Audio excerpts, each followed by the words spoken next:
नमस्कार, स्वागत है आप सभी का द पासबुक शो में। मैं हूं आपके साथ अंजलि सिंह। आज हम बात करेंगे एक ऐसे मुद्दे पर जो सीधा आपकी जेब से जुड़ा हुआ है। आईसीआईसीआई और एचडीएफसी जैसे बड़ी प्राइवेट बैंक्स ने मिनिमम बैलेंस की लिमिट बढ़ाकर 15 से 25,000 रुपए कर दी है। वहीं एसबीआई जैसे कई सरकारी बैंक्स हैं जो जीरो बैलेंस अकाउंट की सुविधा दे रहे हैं। अब सवाल ये है कि मिनिमम बैलेंस के नाम पर ग्राहकों पर ज्यादा बोझ पड़ रहा है, और लेकिन वो जो बोझ पड़ रहा है वो कितना सही है। इस माहौल में बैंक का चुनाव करने में किन बातों का ध्यान आपको रखना चाहिए, और क्या मिनिमम बैलेंस के लिए 25,000 रुपए अटकाना समझदारी भरा कदम है? तो आज हम इसी पर चर्चा करने वाले हैं। और इस शो में देखिए हम ये भी जानेंगे कि आखिरकार किस बैंक का कितना मिनिमम बैलेंस है। तो मिनिमम बैलेंस अगर रखना है तो किस बैंक का कितना होना चाहिए, इसके बारे में हम चर्चा करेंगे। इसके अलावा हम बात करेंगे मिनिमम बैलेंस पर पेनल्टी का कितना बोझ आखिरकार ग्राहकों पर पड़ रहा है। मिनिमम बैलेंस बढ़ने के बाद ग्राहक क्या कर सकते हैं, उनको क्या करना चाहिए। इसके अलावा हम ये भी बात करेंगे कि पुराने ग्राहकों पर भी मिनिमम बैलेंस का बोझ क्या पड़ेगा। जो पुराने ग्राहक थे क्या उनको भी इस बारे में देखना होगा। इसके अलावा हम ये भी बात करेंगे कि मिनिमम बैलेंस में पैसा अटकाना कितना सही है। जो लिमिट सेट आखिरकार कर दी है वो आखिरकार कितनी सही है।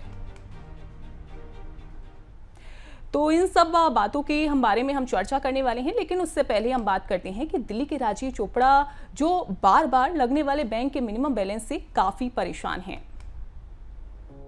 दिल्ली के रहने वाले राजीव चोपड़ा का आईसीआईसीआई बैंक में सैलरी अकाउंट था।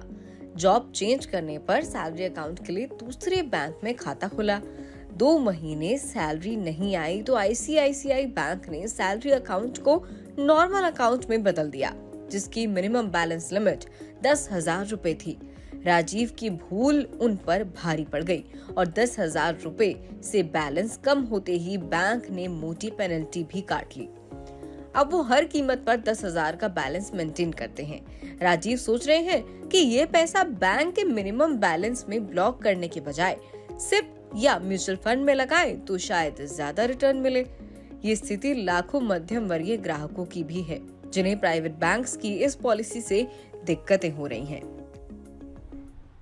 तो देखिए आपके मन में भी ऐसे तमाम सवाल होंगे, और राजीव चोपड़ा की जो कहानी आपने सुनी, जैसे ये परेशान थी कि इनका ये था कि अगर इनको म्यूचुअल फंड में पैसा लगाना है तो जो मिनिमम बैलेंस है उसे ये क्यों रख सकते हैं अपने अकाउंट में। अपने बैलेंस जो मिनिमम बैलेंस सेट किया है उसकी लिमिट आखिरकार किस तरीके से देखते हैं। इन तमाम मुद्दों पर चर्चा के लिए हमारे साथ आज खास मेहमान हमारे साथ जुड़ रहे हैं। बैंकिंग एक्सपर्ट और लोन फॉर एमएसएमई के फाउंडर अमित कुमार तनवर जी हमारे साथ जुड़ रहे हैं। सर बहुत स्वागत है आपका। जी मैम। जी सर, सबसे पहला सवाल मेरा आपसे यही रहेगा कि प्राइवेट बैंक्स मिनिमम बैलेंस जो अभी सेट कर दिया है वो इतना आखिरकार क्यों, जो लिमिट सेट की है वो इतनी ज़्यादा ऊंची लिमिट क्यों सेट की है, इसके पीछे का जो रीज़न है वो क्या है? देखिए मैम, सारे जितने भी बैंक्स हैं वो सारे के सारे जो हैं आज की तारीख में शेयर मार्केट लिस्टेड है। और शेयर मार्केट में लिस्ट होने का एक ही तरीका होता है कि भाई आपको प्रॉफिट हर बार जो है बढ़ा करके दे जी। अब वो प्रॉफिट कहाँ से आएगा? प्रॉफिट देंगे उनके कस्टमर्स से प्रॉफिट कैसे अर्न करता है? बैंक डिपॉजिट्स लेता है, उसको लोन में देता है, और लोन बैंक इस बीच में जो है जिसको नेट इंटरेस्ट मार्जिन बोलते हैं, नेट इंटरेस्ट मार्जिन कमाता है जो रफली 2 to 4% होता है। अब कस्टमर बैंक का ये तो जो है मेन इनकम सोर्स, आपसे जो है उसने जो है करंट अकाउंट खुलवाता है, सेविंग अकाउंट खुलवाता है, फिक्स डिपॉजिट लेता है, इनके थ्रू जो है पैसा लिया जाता है, और उसको आगे जो है आपको जो है किसी को बिजनेस लोन दिया जाता है, किसी को जो है कैश क्रेडिट लिमिट्स दी जाती हैं, या किसी और फॉर्म में मशीनरी लोन वगैरह इस टाइप के जो है फॉर्म में जो है बैंक आगे बढ़ सकता है। ऐसे करके बैंक को पैसा मिलता है। अब मिनिमम बैलेंस बढ़ाने की जरूरत क्या पड़ी, या क्यों ये जो है 10,000 से सीधा 50,000 की बात कर रहे हैं? तो उसकी वजह ये है, खास तौर पे मैं प्राइवेट सेक्टर बैंक्स की बात करूं तो प्राइवेट सेक्टर बैंक्स आज की तारीख में अपने आप को एक ऐसी जगह स्थापित करना चाहते हैं जिससे कि वे जो हमारा एफ्लुएंट सेक्शन, जो जिसको जेन जी बोलते हैं, जो बहुत अच्छा पैसा कमा रहा है, उनकी नजरों में एक वे बढ़िया ऑप्शन के तौर पे, एक बढ़िया सर्विस देने वाले बैंक के तौर पे जो है समझे जाएं कि भाई हम पैसा जरूर आपसे ज्यादा देंगे लेकिन आपको सर्विसेज बहुत बढ़िया देंगे, और इस प्रीमाइस के बेसिस पे वो मिनिमम बैलेंस को ज्यादा रखते हैं। बिल्कुल।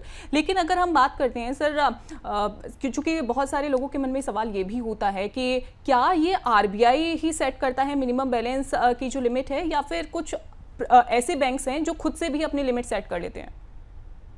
देखिए, आरबीआई की एक पॉलिसी है कि भाई हम बैंकों के ऊपर छोड़ रहे हैं कि वे अपने बिजनेस मॉडल के हिसाब से जो उनकी ऑपरेटिंग कॉस्ट्स हैं या कोई भी और एनी एडिशनल कॉस्ट्स हैं, उनके बेसिस पे वो अपना जो है डिसाइड करें कि भाई किस टाइप की सर्विसेज किस सेक्शन को वो जो है ऑफर करना चाहते हैं। बैंक सभी के लिए, इसमें कोई डाउट नहीं है, लेकिन हर बैंक का अपना एक फोकस होता है। किसी का एमएसएमई फोकस हो सकता है, किसी का जो है नॉर्मल पब्लिक जो है फोकस हो सकती है। जैसे प्रधानमंत्री मोदी जी के नेतृत्व में बैंकिंग का फोकस, खासतौर पे मैं गवर्नमेंट सेक्टर बैंक्स का फोकस कहूं तो जो है फाइनेंशियल इंक्लूजन रहा है 2014 ऑनवर्ड्स। तो उसमें उन्होंने करोड़ों जो है जनधन खाते खोले, जीरो बैलेंस अकाउंट्स हैं।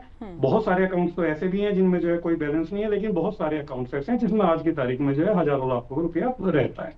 तो अल्टीमेटली फाइनेंशियल इंक्लूजन एक साइड पे आ गया, दूसरी साइड पे जो है एक प्राइवेट सेक्टर बैंक्स हैं जो अपने आप को जो है अलग तरीके से दिखाना चाहते हैं, अलग तरीके से मार्केट में एस्टेब्लिश करके रखना चाहते हैं। और वो 2047 का जो मोदी जी का डेवलपमेंट का एजेंडा है कि भाई हमें डेवलप्ड नेशन बनना है, उसको उसके हिसाब से भी सोच रहे हैं।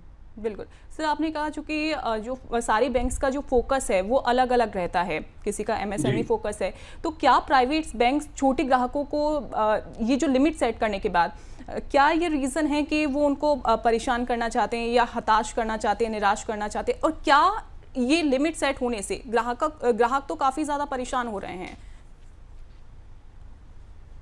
देखिए, कुछ अगर मैं जो है एक, जैसे आपने जो है अभी मिस्टर राजीव का जो है दिखाया था कि उनकी जॉब चली गई, 10,000 रुपीज का उनका अकाउंट था सडनली।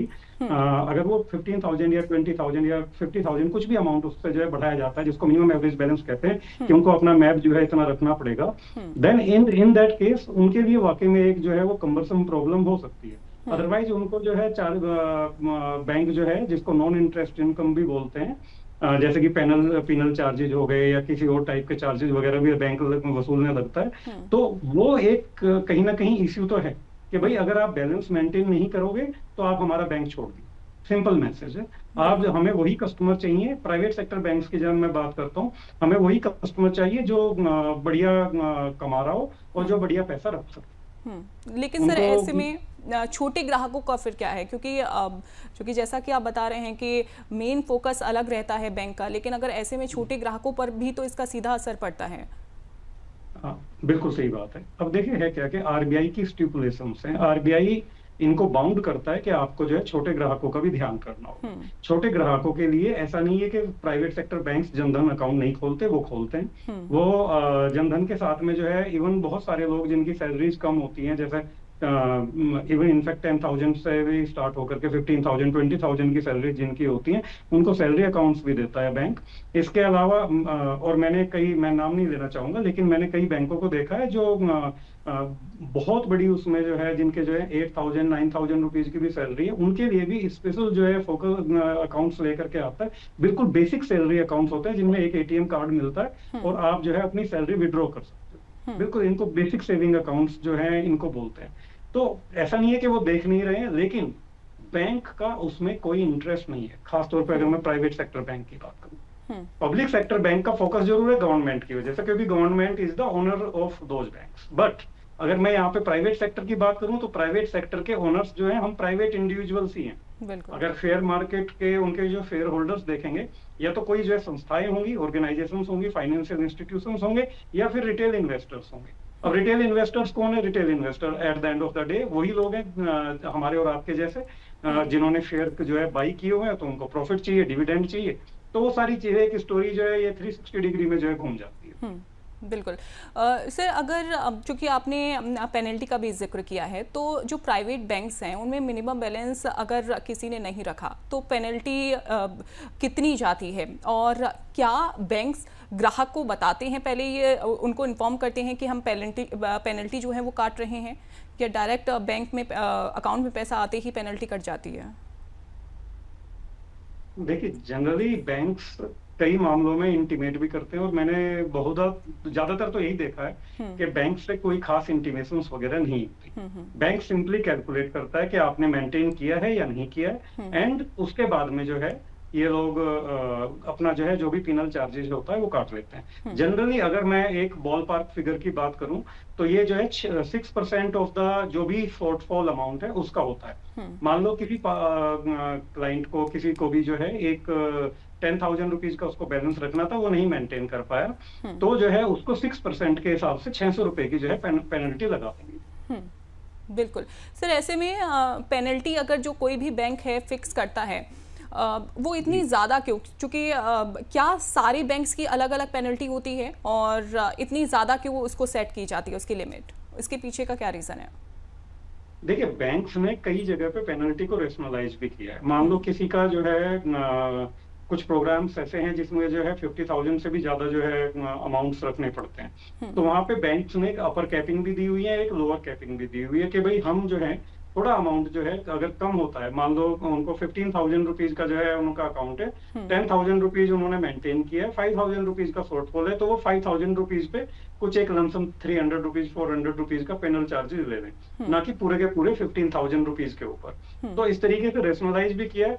बट है क्या कि at the end of the day मैंने बताया था कि जितने भी जो है बैंक्स हैं वो जो है उनका काम है प्रॉफिट मेकिंग। जैसे अगर मैं आपको फॉर रेफरेंस बेसिस बताऊं तो एसबीआई का और एचडीएफसी का जो प्रॉफिट है ऑलमोस्ट सिमिलर लेवल पे 71,000 रुपीज का है, अगर मैं लास्ट फाइनेंशियल ईयर की बात करूं।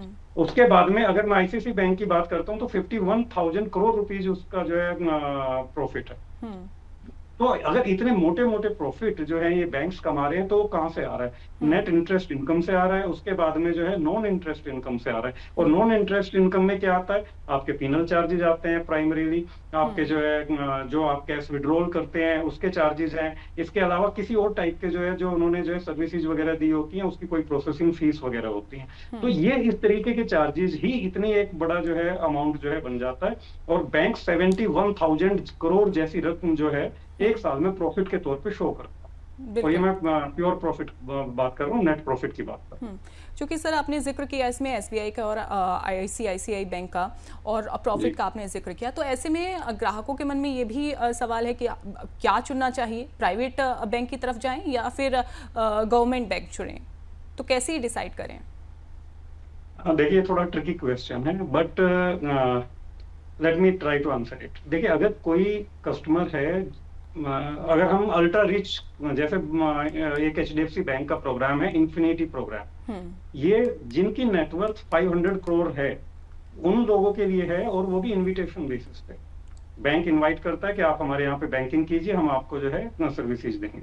अब अगर सिमिलरली बिल्कुल जो है ग्राउंड लेवल पे मैं आऊँ तो बैंक का मान लो एक 10,000 रुपीज का या 25,000 रुपीज का बैंक ने अकाउंट लॉन्च किया, तो डेफिनेटली वो ये चाहते हैं कि भाई हमारे पास कोई भी जो है कस्टमर आए वो एक ठीक ठाक लेवल पे अर्न कर रहा हो तभी आए, उससे नीचे वाले हमें नहीं चाहिए। अब ये एक बात हो गई, ये एक सिंपल मैसेज है। देन अगर मैं जो है सरकारी बैंक की बात करूं तो सरकारी बैंक में एसबीआई है, 2020 से कोई जीरो बैलेंस अकाउंट दे रहा है।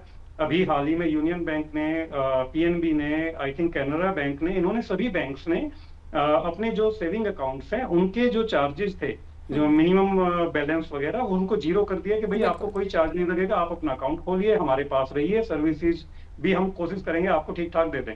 लेकिन सभी जानते हैं कि वहां पे भीड़ भाड़ रहती है और कहीं ना कहीं प्रीमियम सर्विसेज नहीं मिल जाती। तो प्रीमियम सर्विसेज अगर किसी कस्टमर को चाहिए तो उसको जो है प्रीमियम जो है यानी कि अच्छा बैलेंस अपने अकाउंट में रखना पड़ेगा। ऐसा नहीं है कि एसबीआई जैसे बैंक या बैंक ऑफ बड़ौदा जैसे बैंक ये अच्छी अपने कस्टमर को हैवी जो प्रीमियम सर्विसेज है वो नहीं देते।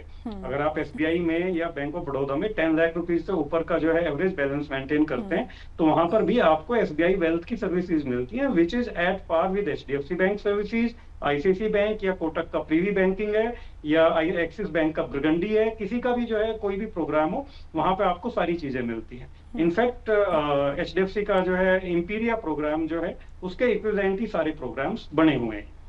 बिल्कुल, यानी कि अगर ग्राहकों को प्रीमियम सर्विसेज चाहिए और भीड़ भाड़ से अगर बचना है तो वो उस बैंक की तरफ जा सकते हैं जो कि जिन्होंने लिमिट जो है वो सेट कर दी है, जो कि अभी आप जैसा कि आपने बताया कैनरा बैंक में बिल्कुल भी सेविंग अकाउंट में लिमिट बिल्कुल भी नहीं है, यानी कि ज़ीरो लिमिट है उसकी। सर, अगर मान लीजिए कि मिनिमम बैलेंस की जो लिमिट है वो सेट कर दी है, लेकिन ऐसे में ग्राहक चाहता है कि म्यूचुअल फंड में पैसा जो है वो लगा दिया जाए, मेरे को मिनिमम बैलेंस जो है वो नहीं सेट करना है, मैं क्यों चूज़ करूँ मिनिमम बैलेंस? इससे बेहतर है कि मैं म्यूचुअल फंड में इन्वेस्ट कर दूँ। अंजलि जी, देखिए इसमें ना ये मैथमेटिक्स है। आप जो है अगर मैथ के हिसाब से चलेंगे तो जो है, अगर मैं मानता हूं कि आपने 25,000 रुपीज रख लेते हैं कि 25,000 रुपीज का एक आप अकाउंट ओपन करना चाह रहे हैं। 25,000 रुपीज के अकाउंट में अगर आपको जो है 3% का मोटा मोटा जो है इंटरेस्ट मिलता है एनुअली, और आपको 25,000 रुपीज पूरे साल आपको अकाउंट के अंदर रखने हैं, तो आपको जो इंटरेस्ट मिलेगा वो 750 रुपीज का मिलेगा। बट अगर हम लोग जो है म्यूचुअल फंड में जाते हैं, मान लो वहां पे 10% का एवरेज रिटर्न आता है, जो कि मतलब अचीवेबल है, ऐसा नहीं है कि अचीवेबल नहीं है। तो 10% में वही इंटरेस्ट आपका जो है 2500 रुपीज का हो जाता है। तो आप देखेंगे कि करीब करीब जो है 3 टाइम्स से ज्यादा जो है आपको जो है रिटर्न मिल जाती है, अगर मैं रिटर्न की बात करूं। बट अल्टीमेटली आपको समझना होगा कि जो है मिनिमम बैलेंस रखना, यानी कि बैंकिंग करने के लिए आपको एक मिनिमम बैलेंस रखना है, वो एक सेपरेट चीज है, और इन्वेस्टमेंट एक सेपरेट चीज है। तो आप उनको क्लब नहीं कर सकते। आपको इन्वेस्टमेंट करना है तो आप इन्वेस्टमेंट करिए, और आपको बैंकिंग करनी है, प्रीमियम सर्विसेज चाहिए बैंकिंग में, तो वो आपको जो है सेपरेट रखना पड़ेगा। दोनों चीजों को आप क्लब करके ना देखें तो ज्यादा बेटर है। हाँ, आप ये कर सकते हैं कि अगर आप बहुत ज्यादा जो है कंस्ट्रेन नहीं होना चाहते, आप नहीं चाहते कि भाई मेरा बहुत ज्यादा पैसा जो है फंसा रहे, कि भाई मैं मिनिमम एवरेज बैलेंस मेंटेन करूं। जैसे कई क्लाइंट्स क्या होता है कि वो 3, 4, 5 अकाउंट्स भी मेंटेन करते हैं, तो लाख 2 लाख रुपए अगर उनके फंस रहे हैं इस सारे चक्कर में, तो वो क्या कर सकते हैं कि 2-3 अकाउंट जो है सरकारी बैंक में रख सकते हैं, और एक अकाउंट जो है वो प्राइवेट सेक्टर बैंक में रख सकते हैं, जहां पर जो है वो प्रीमियम सर्विस भी लेते रहें, और अपने बाकी जो दूसरे पर्पजेज हैं उनके लिए जो है वो जो है सरकारी बैंक की सर्विसेज लेते रहें, और सरकारी बैंक की सर्विसेज भी एट पार है, कहीं पे कोई प्रॉब्लम नहीं है।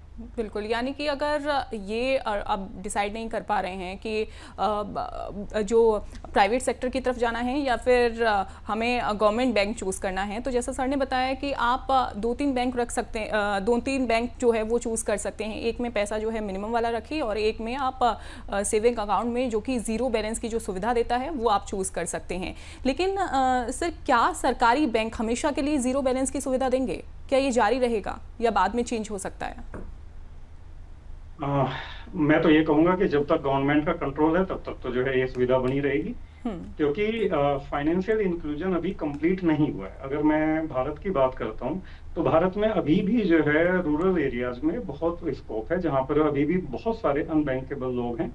अभी भी जो है लोकल साहूकार से लोन लेते हैं। अगर लोकल साहूकार के साथ में, यानी कैश ड्रिवन जो है इकोनॉमी है, कैश में ही काम करते हैं, बैंक से लोन लेना भी पसंद नहीं करते। बट धीरे धीरे ज्यादा से ज्यादा बैंक्स जो हैं रूरल एरियाज को टैप कर रहे हैं, और कोशिश कर रहे हैं कि भाई ये जो अनबैंकेबल सेगमेंट है इसको जो है बैंकेबल बनाया जाए, इनको जो है फॉर्मल क्रेडिट की जो है व्यवस्था दी जाए, और आने वाले टाइम में जो है हम लोग जो है इसको कंटिन्यू होता देखेंगे। बट यह है कि अभी ये सुविधा जारी रहेंगी, गवर्नमेंट सब्सिडीज देती रहेगी, अकाउंट्स खुले रहेंगे, कहीं कोई प्रॉब्लम नहीं। बिल्कुल, लेकिन सर मैं एक और चीज़ आपसे समझना चाहूँगी कि मिनिमम बैलेंस की जो लिमिट सेट की है प्राइवेट बैंक्स ने, लेकिन क्या ऐसा नहीं लगता है कि ग्राहकों पर अननेसेसरी बहुत प्रेशर डाला जा रहा है ये मिनिमम लिमिट सेट करके? देखिए, कुछ लोगों के लिए जरूर शौक की बात है कि कल तक जो है 10,000 रुपये मेंटेन करना पड़ता था, और सडनली उनको कहा जाए कि अब आप 50,000 रुपीज मेंटेन करो। लेकिन मुझे लगता है कि ऐसे 20-30% से ज्यादा लोग नहीं होंगे। ज्यादातर लोग जो प्राइवेट सेक्टर बैंक्स में या इवन फैक्ट आप जो है सरकारी बैंक में भी देखें, जीरो बैलेंस खाता है किसी का, और अगर वो अर्निंग मेंबर है तो उसके अकाउंट में जनरली 5-10-20 हजार रुपए पड़े ही रहते हैं। तो सिमिलरली अगर कोई आदमी जो है 10,000 का खाता खोल रहा था कल तक उसका 10,000 रुपीज बैलेंस मेंटेन था, तो उसके अकाउंट में भी 25-30 हजार रुपए जो है जनरली मेंटेन रहे। तो अगर उसको जो है, जैसे अभी आईसीआईसी बैंक ने उसको 10,000 से 50,000 रुपीज कर दिया था, और बाद में उन्होंने 15,000 रुपीज पे जो है किया है, तो मैं, या एचडीएफसी ने उसको 25,000 रुपीज कर दिया, तो मैं ये मान करके चल रहा हूँ कि कुछ लोग जो हैं वो मेंटेन करेंगे, कुछ लोग अपने अकाउंट्स बंद कर देंगे। जो अकाउंट बंद कर देंगे उनके लिए सरकारी बैंकों में जो है बहुत ऑप्शंस अवेलेबल है, और मेरा ख्याल है उनको बहुत ज्यादा दिक्कत भी नहीं आने वाली। आज की तारीख में बहुत सारी ट्रांजैक्शंस तो यूपीआई के थ्रू होती हैं, और क्रेडिट कार्ड्स वगैरह सब लोग जो है कहीं पे भी यूज कर सकते हैं, तो इस टाइप की कोई प्रॉब्लम आने की संभावना नहीं है। बट हाँ, इतना जरूर है कि प्राइवेट बैंक्स की जो स्ट्रेटेजी है वो ये है कि भाई हमें जो है अब ऐसे ग्राहक नहीं चाहिए जहां पर हम अपना उनसे कॉस्ट रिकवर न कर पा रहे। देखिए, हर अकाउंट ओपन किया जाता है उसकी एक कॉस्ट होती है, कम से कम 300 350 रुपए की कॉस्ट लगती है, और उसके ऊपर जब जो है कोई भी क्लाइंट जो है ट्रांजैक्शंस वगैरह करता है, बैंक विजिट करता है, कैश डिपॉजिट करता है, कैश विड्रॉल करता है, उनकी भी एक कॉस्ट होती है, क्योंकि जो है कोई जो एम्प्लॉय वहां पे बैठा हुआ है जो ट्रांजैक्शंस वगैरह एक्चुअल में कर रहा है, उसकी सैलरीज हैं, और क्लाइंट के आने जाने के जो है बहुत सारे, उसको एक कॉस्ट बेसिस पर जब निकाला जाए तो 100 150 200 रुपए तक की कॉस्ट एडिशनल बढ़ जाती है। तो बैंक जो है ये चाहता है कि भाई मेरे पास ऐसे कस्टमर आए जो प्रॉफिटेबल हो बैंक के लिए, मेरे पास नॉन प्रॉफिटेबल कस्टमर ना रहे। तो बैंक का जो मिनिमम बैलेंस बढ़ाने का वजह है वो यही है कि वो चाहता है मेरे पास प्रॉफिटेबल कस्टमर आए, मेरी बैंक की प्रॉफिटेबिलिटी इंटैक्ट हो, या उसको हम जो है जो एक डिजायर्ड नंबर है वो अचीव कर सके। बिल्कुल, यानी कि अगर प्राइवेट बैंक की तरफ अगर आप जाते हैं, जैसा कि सर आपने बताया पहले कि प्रीमियम सर्विसेज आपको मिलेंगी, और साथ ही जो कस्टमर्स हैं उनसे भी बैंक को फ़ायदा होगा, लेकिन बहुत सारे बैंक्स भी आपने गिनवा दिए हैं इसी दौरान कि आप अगर मिनिमम बैलेंस को आप उसे दरकिनार करते हैं या फिर उसे आप थोड़ा सा इग्नोर करते हैं, तो आप ज़ीरो बैलेंस वाला, जिसमें मिनिमम बैलेंस ज़ीरो है, उसे उन बैंक्स को भी आप चूज़ कर सकते हैं। कैनरा बैंक आपने गिनवा दिया। इसके अलावा सर हमारे कुछ कॉलर्स हैं, कुछ हमारे साथ दर्शक भी हैं जो कि उनके सवाल आ गए हैं, उनके हम सवाल ले लेते हैं। हमारे साथ जयपुर से देखिए रोहित कुमावत हैं, इनका सवाल आया है। ये पूछ रहे हैं कि क्या मिनिमम बैलेंस हर अकाउंट टाइप पर लागू होता है? रोहित जी, मैं आपको बताना चाहूंगा कि अगर आपका सैलरी अकाउंट है तो उसके ऊपर जो है मिनिमम बैलेंस का कोई रूल लागू नहीं होता। इसी प्रकार से जो है जनधन अकाउंट्स हैं उनके ऊपर भी नहीं होता। कई बैंकों में senior citizen accounts, student accounts होते हैं, उनके ऊपर भी मिनिमम बैलेंस नहीं होता। हाँ, उसमें कुछ रिलैक्सेशन होती है, हो सकता है कि वहां पे कहीं पे 2500 रुपीज मेंटेन करना होता है, कहीं पे जो है जीरो भी होता है, कहीं पे 5000 रुपीज भी हो सकता है। तो इस तरीके से जो है वहां पे उन्हें एक रिलैक्सेशन दी जाती है। बिल्कुल।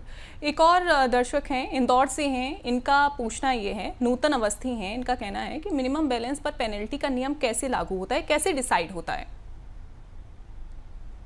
जैसा कि मैंने बताया कि अगर आपका जो है मान लीजिए बैलेंस जो है 20,000 रुपीज आपको मेंटेन करना है, और आपने 10,000 रुपीज मेंटेन किया है, तो जो रिमेनिंग जो है शॉर्टफॉल हो रहा है 10,000 रुपीज का, उसके ऊपर जो है बैंक एक पेनल चार्जेस जो है कैलकुलेट करता है। जनरली 5% 6% होता है, हम रूल 6% का रहता है। तो 10,000 के ऊपर 600 रुपए करीब का आपको जो है बैंक जो है लगा देगा चार्ज। इसके अलावा जो है अगर आप बिल्कुल भी मेंटेन नहीं करते तो लगभग बैंक जो है 1,500 रुपीज के आसपास, यानी कि 1,500 रुपए के आसपास आपके ऊपर जो है चार्ज लगा सकता है।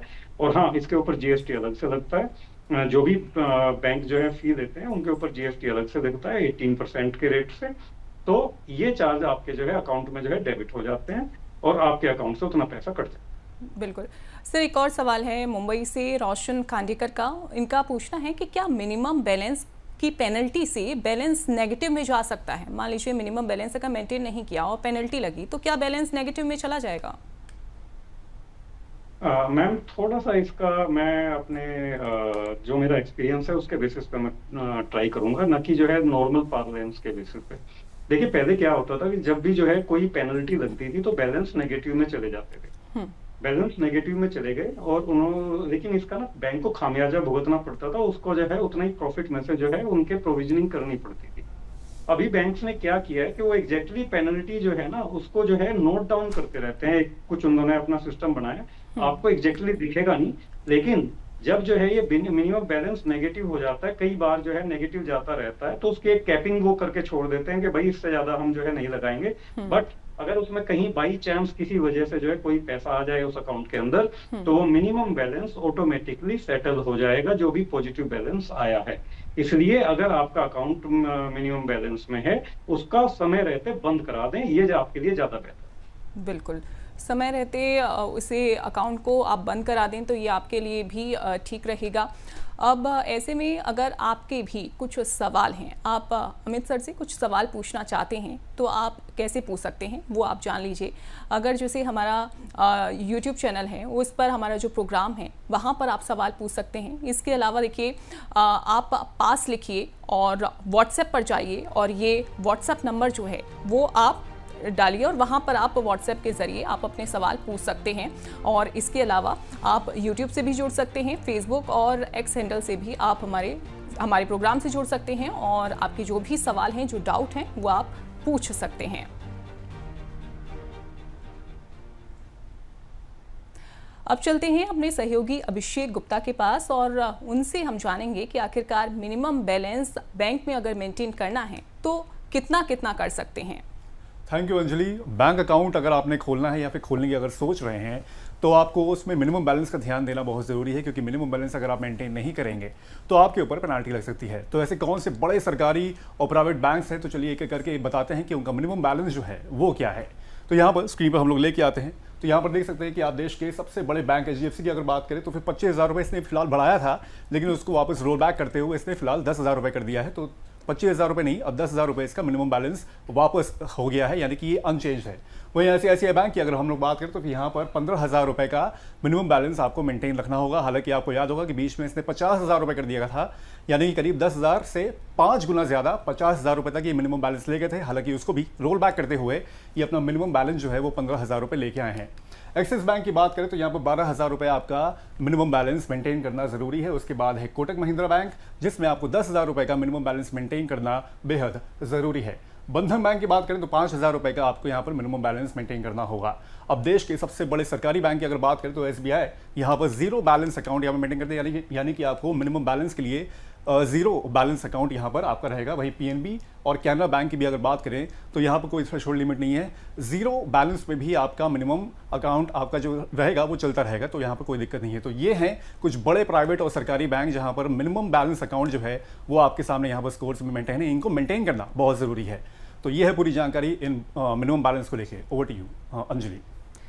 शुक्रिया अभिषेक, और बहुत ही सुंदर तरीके से आपने ये बता दिया कि आखिरकार किस बैंक का बैलेंस मिनिमम कितना होना चाहिए। और अगर सेविंग अकाउंट कुछ अन्य बैंक्स में आपका है, जैसे कि अगर हम बात करें SBI की या कैनरा की, PNB की, तो इसमें सेविंग अकाउंट्स की जो लिमिट सेट की गई है मिनिमम बैलेंस की वो 0 सेट की गई है। और हमारे साथ हमारे खास मेहमान भी जुड़े हुए हैं, अमित सर हमारे साथ जुड़े हुए हैं। अमित सर, आपने भी इसी का ही जिक्र किया था, देखिए कि कैनरा बैंक हो गया, SBI हो गया या फिर PNB हो गया, आप अगर इन बैंक्स को चुनते हैं तो आपको टेंशन लेने की ज़्यादा ज़रूरत नहीं है, क्योंकि आपको मिनिमम बैलेंस जो है वो 0 रखना होगा, यानी कि 0 रखना होगा। आपको ज़्यादा टेंशन लेने की ज़रूरत नहीं है। लेकिन प्रीमियम सर्विसेज अगर आपको चाहिए तो आप रुक कर सकते हैं ICICI का। लेकिन हालांकि HDFC हो गए या ICICI बैंक हो गए, इन्होंने पहले लिमिट बहुत ज़्यादा सेट की थी, लेकिन बाद में इनको चेंज कर दिया। जब बहुत ज़्यादा जो दर्शक थे, जो कस्टमर्स थे, उनके क्वेश्चंस आना स्टार्ट हो गए थे या फिर उनके रिएक्शंस आना स्टार्ट हो गए थे। लेकिन क्या लगता है ऐसे में RBI को इस मुद्दे पे क्या कोई सख्त नियम बनाने की जरूरत है? देखिए, RBI के नियम ऑलरेडी स्पष्ट हैं, क्लियर हैं। RBI जो है हर बैंक को कहता है कि आपको जो है जो पुअर या लो इनकम ग्रुप हमारा है उसको जो है आपको सर्विसेज देनी पड़ेंगी। लेकिन इसमें कहीं ना कहीं जो है वेरिफिकेशन की बहुत ज्यादा जरूरत है कि RBI इसको प्रॉपर वेरीफाई करे कि भाई ये सर्विसेज दी जा रही है या नहीं दी जा रही। कहीं ना कहीं अगर आप देखेंगे तो जो है प्राइवेट सेक्टर बैंक्स का रुझान जो है लीपापोती का ज्यादा रहा। उनको जो है मैंने पहले ही बताया था कि उनको ऐसे कस्टमर नहीं चाहिए। वो चाहते हैं कि जब वो कस्टमर जो है सरकारी बैंक उसको पाल पोस दे, वो बड़ा हो जाए, यानी कि वो अच्छा कमाने लगे, तब वो जो है एक्वायर कर ले उसको जो है कस्टमर को। लेकिन इनिशियली ग्राउंड लेवल पे जो है प्राइवेट सेक्टर बैंक्स थोड़ा सा जो है झिझकते हैं। ये इस चीज को चेंज करने की जरूरत है, इस माइंडसेट को चेंज करने की जरूरत है। बिल्कुल सर, लेकिन ऐसे में अगर इन फ्यूचर अगर हम देखते हैं, अगले 5 सालों की अगर हम बात करते हैं, तो बैंकिंग सेक्टर में मिनिमम बैलेंस का जो ट्रेंड कैसा रहेगा, कहां तक रहेगा? देखिए, अगले मैं 5 साल की अगर मैं बात करता हूं तो 5 साल में कोई मेजर चेंजेस नहीं आ रहे हैं बैंकिंग के अंदर। हाँ, बैंकिंग बहुत ज्यादा डिजिटाइज होती जा रही है, आपके डिजिटल टूल्स आप यूज करते जा रहे हैं, यूपीआई है आज की तारीख में, इवन लाइट यूपीआई आ गया होगा, आपने देखा होगा, बड़े इजीली जो है आप 500 रुपीज तक की ट्रांजेक्शन कर सकते हैं। तो इस टाइप के टूल्स जो है आते रहेंगे, बैंकिंग को इजी करते रहेंगे। Zero balance account, SBI, PNB और कैनरा, जैसे एसबीआई का मैंने बताया था कि एसबीआई का भी प्रॉफिट बहुत अच्छा है, पीएनबी ने भी कोई 18,000 करोड़ के करीब का प्रॉफिट दिया है। तो सभी बैंक्स जो हैं अपने अपने आप को डेवलप कर रहे हैं एक अलग अलग स्ट्रेटजी के तहत। और जैसा एसबीआई ने 2020 से अपने जो है जीरो बैलेंस किए हुए अकाउंट, तो उसका पर्पज ये है कि भाई उनका एक जो स्टेबल कासा बेस है वो बना रहे, जो कि 44% के आसपास है। जबकि मैं दूसरे बैंकों की बात करूं तो जो है उनको दिक्कत है। और हमें ये नहीं भूलना चाहिए कि बैंक को सोल्वेंसी भी मेंटेन करनी पड़ती है। इसके अलावा जो है बैंक को एक इश्यू और भी आता है कि बैंक को बहुत करीब करीब जो अपने जो भी उसका जो है पैसा होता है जो वो रेज करता है कासा के थ्रू, उसको जो है आरबीआई के पास रखना पड़ता है। जबकि उसको इंटरेस्ट, अगर वो 100 रुपीज जो है बोरो कर रहा है तो उसको 100 रुपीज पे जो है टैक्स इंटरेस्ट देना पड़ेगा। बट अगर आरबीआई जो है उस 100 का 23% अपने पास रख लेता है सोल्वेंसी के नाम पे। ये एक बड़ा जो है कहीं ना कहीं इश्यू रहता है। बिल्कुल। लेकिन सर जिसकी अगर वजह से ऑपरेटिंग कॉस्ट इसकी वजह से जो है कहीं ना कहीं बैंकों की जो है ज्यादा रहती है, और न्यू टू बैंक जो नए बैंक आए उनके लिए तो और भी ज्यादा इश्यूज है। बिल्कुल। लेकिन सर क्या अब ऐसे में ऐसा भी हो सकता है कि एचडीएफसी हो गए या आईसीआईसीआई बैंक हो गए, तो इनमें जो मिनिमम बैलेंस की जो लिमिट है जो सेट की गई है 15,000 हो गए या 25,000 हो गए, पहले हालांकि आईसीआईसीआई ने 50,000 कर दिया था लेकिन अब बाद में इसे चेंज कर दिया, तो ऐसे में अन्य ऐसे दूसरे भी बैंक्स हैं, क्या वो भी लिमिट अपनी बढ़ा सकते हैं मिनिमम बैलेंस की? बिल्कुल मैम, मैंने बताया था कि बिजनेस मॉडल के ऊपर, ऑपरेटिंग कॉस्ट्स के ऊपर, इसके अलावा जो है वो किस कस्टमर सेगमेंट में चाहते हैं कि भाई हमारे पास ज्यादा से ज्यादा कस्टमर इस सेगमेंट का हो। जैसे मैंने बताया कि जो है हर बैंक की अपनी एक अलग स्ट्रेटजी है कस्टमर टाइप के हिसाब से। कुछ कस्टमर हैं जिनके अकाउंट में 10, 20, 30 लाख रुपए पड़े रहते हैं, उसके लिए स्ट्रेटजी अलग होगी। कुछ कस्टमर हैं जिनके पास में 1 से 5 लाख रुपए के बीच में अकाउंट में रहता है, तो जो है उसके लिए स्ट्रेटजी अलग होगी। कुछ कस्टमर ऐसे हैं जो 10, 20, 50,000 रुपए रखते हैं, उनके लिए स्ट्रेटजी अलग होगी। और कुछ कस्टमर ऐसे हैं जिनके अकाउंट में जो है 1,000, 2,000 रुपीज या 500 रुपए या 50 रुपए पड़े रहते हैं, तो जो है उनके लिए स्ट्रेटजी अलग होगी। और हर चीज की कॉस्ट होती है। बैंक जो है आपको एटीएम कार्ड भी दे रहा है, बैंक आपको एसएमएस सर्विस भी देता है, कोई भी डेबिट ट्रांजैक्शन या क्रेडिट ट्रांजैक्शन होती है या कोई ओटीपी आपके पास जाते हैं, तो हर तरीके की जो है कॉस्ट है। तो बैंक के पास में जो कॉस्ट है उनको जो है बैंक को रिकवर भी करना पड़ेगा, और वो रिकवर करने के लिए ही बैंक जो है मिनिमम एवरेज बैलेंस जो है मेंटेन करने के लिए कहता है। और ये टाइम टू टाइम घटाया या बढ़ाया जा सकता है। जैसे एसबीआई ने अभी 0 किया होगा, लेकिन हो सकता है फ्यूचर में एसबीआई कहे कि भाई 1,000 रुपीज, 5,000 या 10,000 रुपीज मेंटेन करना पड़ेगा। बट अभी अगले 2, 3, 4, 5 साल तक के लिए तो जो है आप निश्चिंत रह सकते हैं, ऐसा शायद ही हो। बिल्कुल, यानी कि अभी तो रेट नहीं बढ़ रहे हैं और आने वाले समय में ऐसा हो सकता है कि मिनिमम बैलेंस की जो लिमिट है वो बाद में चेंज कर दें। लेकिन सर ऐसे में अगर सरकारी बैंक्स की अगर हम बात करते हैं तो उनमें मिनिमम बैलेंस का जो नियम है, क्या वो कस्टमर्स के लिए फायदेमंद साबित हो सकता है? एक तरीके से बहुत फायदा है। अगर आप जो है अपने अच्छे बैलेंसेज अपने अकाउंट के साथ में मेंटेन करते हैं, तो जो है बैंक आपको जो है कई सारी सर्विसेज देता है। जैसे आपको प्री अप्रूव्ड कार लोन मिल जाते हैं, प्री अप्रूव्ड होम लोन मिल जाते हैं, प्री अप्रूव्ड क्रेडिट कार्ड मिल जाते हैं। इसके अलावा अगर आप जो है एक एमएसएमई यूनिट हैं तो आपको जो है बिजनेस लोन मिल जाते हैं, पर्सनल लोन भी मिल जाते हैं।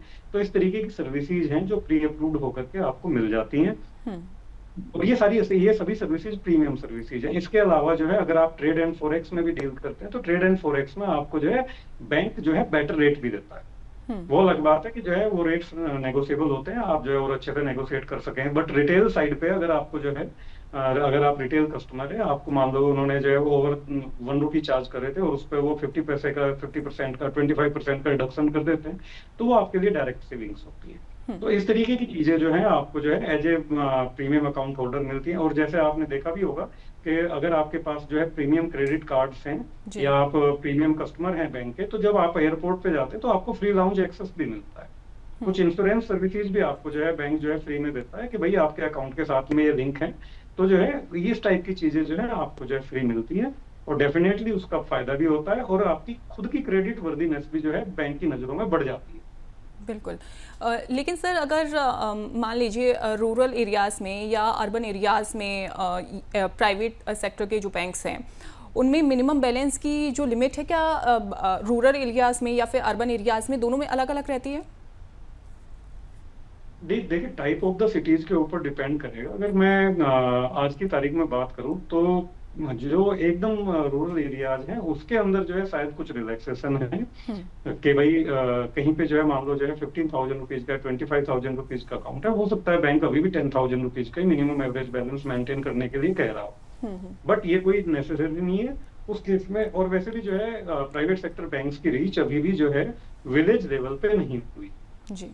विलेज लेवल पे अभी भी जो है हमारे जो पीएसयू बैंक्स हैं उन्हीं की रीच है, तो और वो वहां पे जो है zero balance account already provide कर रहे हैं, गवर्नमेंट की सभी जो है स्कीम्स को प्रोवाइड कर रहे हैं। आप जो है एमएसएमई स्कीम्स की बात करें, आप जो है सब्सिडी स्कीम्स की बात करें, आप जो इन्होंने वेलफेयर स्कीम्स जो है गांव के या तालुका लेवल पे चलती हैं उनकी बात करें, तो सारी सर्विसेज जो है बैंक ऑलरेडी अपने कस्टमर्स को वहां पे दे रहे हैं और कस्टमर्स भी खुश हैं, तो कोई उसमें जो है इश्यूज नहीं। बिल्कुल बिल्कुल सर। कुछ और हमारे साथ दर्शकों के जो सवाल हैं वो आ गए हैं, वो हम जान लेते हैं। और हमारे साथ गाजियाबाद से देखिए अनीता सिंह हैं, उनका सवाल आया है कि मैंने आईसीआईसीआई बैंक में जनधन खाता खुलवाया था, क्या मुझे भी मिनिमम बैलेंस मेंटेन करना होगा? नहीं, अनीता जी को जो है कोई भी एक्स्ट्रा बैलेंस मेंटेन नहीं करना होगा। जनधन खाता जो है एक जीरो बैलेंस खाता है और गवर्नमेंट ने इसको फाइनेंशियल इंक्लूजन के थ्रू खुलवाया था, तो आपको कोई भी जो है एडिशनल मिनिमम बैलेंस मेंटेन नहीं करना होगा। जी बिल्कुल। और सर भोपाल से भी हमारे साथ एक दर्शक हैं, उनका कहना है कि सुनील राजावत हैं, क्या सीनियर सिटीजन्स को भी मिनिमम बैलेंस में छूट मिलती है? 100% मिलती है, बट ये बैंक टू बैंक की पॉलिसी के ऊपर डिपेंड करता है। देखिए, अगर मैं भारत की बात करता हूँ तो सीनियर सिटीजन के पास अच्छा पैसा होता है। सीनियर सिटीजन सामान्यतः जो है बैंक्स के अच्छे कस्टमर माने जाते हैं क्योंकि वो लॉन्ग टर्म एफडी के अंदर पैसा रखते हैं, और जब आप 1 लाख रुपए की या 2 लाख रुपए की या 5 लाख रुपए की या 50,000 रुपए कुछ भी अमाउंट की एफडी रखते हैं तो बैंक ऑटोमेटिकली बहुत बार जो है अपने इस टाइप के कस्टमर्स को मिनिमम बैलेंस से छूट दे देते हैं। तो डेफिनेटली मिलती है। एक तो ये वे आउट है, दूसरा वे आउट ये है कि अगर आपकी एज 60 प्लस हो गई और अगर आप एफडी नहीं भी रखते हैं तब भी बैंक आपको बहुत बार जो है अपने मिनिमम एवरेज बैलेंस जो है उसका जो भी होता है उसका 50% पे अकाउंट खोल देता है। बिल्कुल सर। एक और दर्शक हैं पटना से दीपक रंजन, वो ये पूछ रहे हैं कि मेरे बैंक में 50,000 की 2 एफडी चल रही हैं, क्या मुझे भी मिनिमम बैलेंस रखना जरूरी है? दीपक जी को अगर 50,000 की 2 एफडी चल रही हैं तो जो है मेरे ख्याल से उनको शायद ही जरूरत पड़े, क्योंकि देखिए कुछ बैंकों का तो प्रोग्राम भी है। अगर मैं एचडीएफसी बैंक की बात करूं तो उनका एचडीएफसी बैंक का एक क्लासिक प्रोग्राम है जहां पर अगर आप ओवरऑल 1 लाख रुपीज का बैलेंस मेंटेन करते हैं तो आपको एक क्लासिक कस्टमर के तौर पे जाना जाता है। वहां पे आपको एक जो है स्पेशल आरएम जो है आपको अपॉइंट किया जाता है और आपकी सर्विसेज जो है बेटर हो जाती है, एक तरीके की प्रीमियम सर्विसेज। तो मेरे हिसाब से जो है जिस भी बैंक में इनकी जो है एफडीआर वगैरह चल रही है तो वहां पे भी उनको इसी तरीके का कोई ना कोई प्रोग्राम में रखा गया होगा और जो है उनको एक प्रीमियम कस्टमर के तौर पर सर्विस मिल रही होंगी।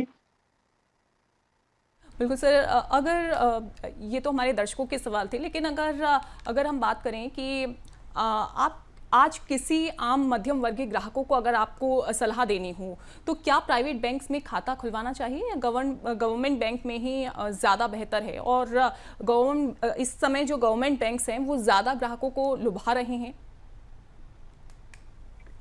देखिए, गवर्नमेंट बैंक्स की अपनी कुछ स्ट्रॉन्ग पॉइंट्स हैं।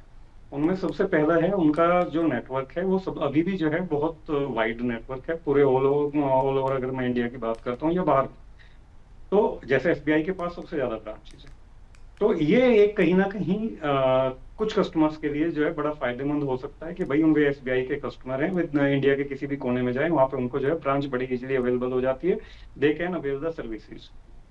लेकिन जैसे कि मैंने बताया कि अगर आप की जेब अलाउ करती है आपको हायर बैलेंसेज रखना या आप हायर बैलेंसेज रखते हैं अकाउंट के अंदर और आप चाहते हैं कि आपको प्रीमियम जो है सर्विसेज मिले, आप जेन जेड हैं, आप जो है 3, 4, 5 लाख रुपए महीना की जो है सैलरी आपको आ रही है, तो जो है आपको बैंक्स जो हैं ऑलरेडी आगे बढ़ करके जो है जीरो बैलेंस सैलरी अकाउंट्स खोल देते हैं, आपको कार लोन के ऑफर देंगे, आपको होम लोन दे देंगे 1.5-2 करोड़ रुपए के इजिली।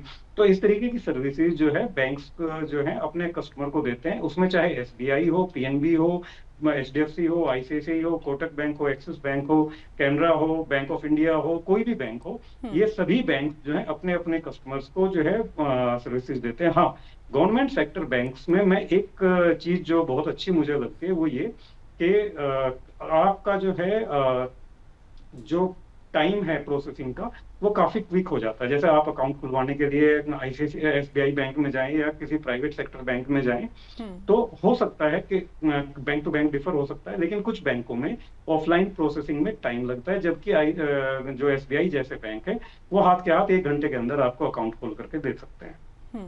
बट अभी डिजिटल बैंकिंग का भी युग है। आप जो है डिजिटल बैंकिंग के युग में कोटक बैंक जैसे जो है आपको सर्विसेज देता है, आप खुद अपना अकाउंट जो है ऑनलाइन ओपन कर सकते हैं, अपनी KYC से जो लॉगिन कीजिए, आपका जो है एकदम जीरो बैलेंस अकाउंट जो है जनरेट हो जाएगा। तो ये टाइम टू टाइम सर्विसेज हैं, आपको चेक करना पड़ेगा किस टाइप की सर्विस आपको चाहिए, उस सर्विस के क्या फायदे हैं क्या नहीं। अगर आपको बिल्कुल बेसिक सर्विसेज चाहिए तो फिर आपको कोई ज्यादा प्रॉब्लम की बात नहीं है, लेकिन अगर आपका रेगुलर इंटरेक्शन जो है ब्रांच के साथ होता है तो उस केस में मेरा मानना यह है कि आप ऐसे बैंक को तलाश कीजिए जो आपको जो है आपकी जरूरतें समझता हो और आपको जो है उस टाइप की सर्विसेज दे सकता हो जिसमें आप संतुष्ट रह सकें। बिल्कुल, अगर बेहतर सर्विसेज चाहिए, इसके अलावा प्रीमियम सर्विसेज अगर आपको चाहिए तो आप बेहतर बैंक चुन सकते हैं, प्राइवेट बैंक्स में आप जा सकते हैं। लेकिन अगर आप नहीं, मैं ये नहीं कह रहा हूँ कि Anjali ji private banks are better, premium services सिर्फ प्राइवेट बैंक देते हैं ऐसा नहीं है। P फॉर प्राइवेट और P फॉर प्रीमियम का संभव ये कॉम्बिनेशन नहीं है। Government banks are equally good, बल्कि बहुत बढ़िया है। सिर्फ और सिर्फ प्रॉब्लम गवर्नमेंट बैंक्स के साथ आज की तारीख में क्या है कि वहां पे थोड़ा भीड़ रहती है। कई बार आपकी जो है जिस तरीके से आप उम्मीद करते हैं कि भाई मुझे प्रायोरिटी सर्विस मिल जाएगी, वो नहीं मिल पाती। बस इतना एक मैटर है। Otherwise government banks are equally good, बहुत बढ़िया है। और इनफैक्ट आज की तारीख में जो है प्राइवेट सेक्टर बैंक्स को बहुत अच्छा कंपटीशन भी दे रहे हैं अपनी सर्विसेज के मामले में, अपने जो है रेट ऑफ इंटरेस्ट के मामले में, हर तरीके से। बिल्कुल सर, एक और आखिरी सवाल मेरा ये भी रहेगा कि मान लीजिए अगर जीरो बैलेंस हमने चूज किया है कोई ऐसा बैंक, तो क्या आने वाले टाइम में वो कस्टमर्स के लिए बेहतर है, बेहतर ऑप्शन है वो? देखिए, जैसा कि मैंने बताया था कि ये इंडिविजुअल नीड्स के ऊपर डिपेंड करेगा। अब किसी का मान लो एक जो है सैलरी अकाउंट है किसी प्राइवेट सेक्टर बैंक के पास में, आपकी 1 लाख रुपए की सैलरी आती है, तो आप डेफिनेटली जो है दूसरा जो है अकाउंट जो है 25,000 रुपीज या 50,000 रुपीज का खोलने के बजाय किसी प्राइवेट सेक्टर बैंक में you can opt for a zero balance account in a government sector bank. आप बड़े आराम से वहां पे जाइए, आपको जीरो बैलेंस मेंटेन करना है, पीस ऑफ माइंड आपको जो है मिलेगा। इसके अलावा जो है जो भी फैसिलिटीज आपको जो है एक प्राइवेट सेक्टर बैंक दे रहा था, whether it is chequebook facility या फिर जो है कोई आपको जो है जैसे मैंने प्री अप्रूव्ड कुछ आपको फैसिलिटीज बोला था, तो वो सारी फैसिलिटीज जो है आपको गवर्नमेंट सेक्टर बैंक भी देगा।